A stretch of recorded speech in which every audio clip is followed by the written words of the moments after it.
Yo, Benji, I'll get back to you. Yes, I'll get back to you. I'm about to tell a story. Hi, everyone. Good evening, and I hope you are doing well. I'd like to tell you a short story about why I love going for picnics, why I love going for theater nights and church programs.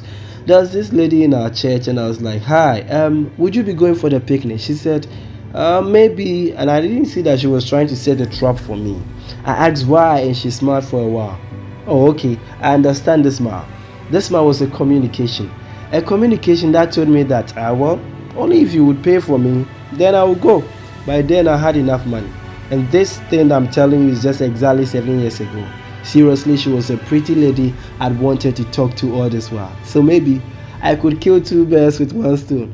One, I'll be kind to her by paying the picnic fee for her. And number two, I'll get a bit closer, just a bit closer to her. It was a Sunday service and we were closing soon. The day Reverend Mark preached this message entitled, God will visit you soon. She wore this sea blue dress that was really fitting. And I saw her before worship. Only God knows if I was able to worship. You see, Pastor, don't judge me. I was able to worship. And I sat on the second lane, which was behind the pillar in front of the youth ministry. Yeah, and the third seat from the right. And she sat 3 seats behind me. But I would always pull my neck. I would always giraffe my neck back to watch her smile. Just a smile. I decided to pay for her, even when I told other guys like Benji that, Charlie, bro, I didn't have money. I took that decision in my head. Hey, Charlie, she's going on. If I don't take this number, that is my last. So I mastered my last courage and requested a number. She gave it willingly. At least I'm a church member. That night, I became like God. I could neither sleep nor slumber. Kwesi pasted the payment list in the group and she quickly messaged me a series of thank you. And bro, my head became very big. I got very happy. We spoke afterwards and the vibe was getting better and better and better. I was extremely eager to meet her. 3 days to the picnic and I didn't even know what to wear. It's not Valentine. That one I know I would have chosen red. Leave it as it is or give some shaping to my hair, I told her. But there is a problem. I've got catarrh and some aches in my head. Being all this while in the bed, my body is shaking and my vision is blurred. I'm scared. She called and she advised me on the medicine to take. Could she be a nurse? I guess. She's sure that she really cared.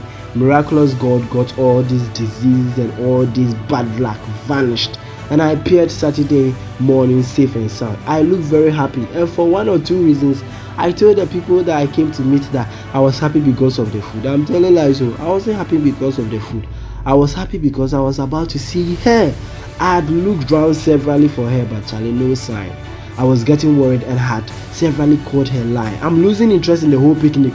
Then I heard from my back, I am fine. It just felt like my human bundle, my human data was back online.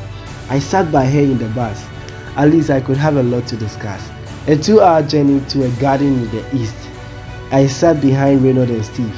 And if this beginning is making me Adam, then she is my Eve. She came with a small bag and a small book. I wanted to compliment her, but one guy from the back was scaring me with a very strange look. I told her, you look gorgeous and I admire your shoe. A quick smile from her and a soft thank you. Beside her was a lunchbox. She was a real cool guys. At least 4 spring rolls there. Massa, I took. I can say my picnic started from the morning. We got there welcoming the smile from the morning sun, colorful birds, sweet sounds, waving trees, crawling insects, and ahead of us was just green. Can you imagine? I walked with her for an hour and couldn't even hold her hand. Once in a while, I went to my guys to chat. You see those things? Went to my guys to chat. But when I got close to her, I wouldn't even know how to start. I think this is a nice place. The rest of the words in my mouth were stuck. Hey, an outspoken person like me, today I'm stammering. Few resource people came to give history about some trees.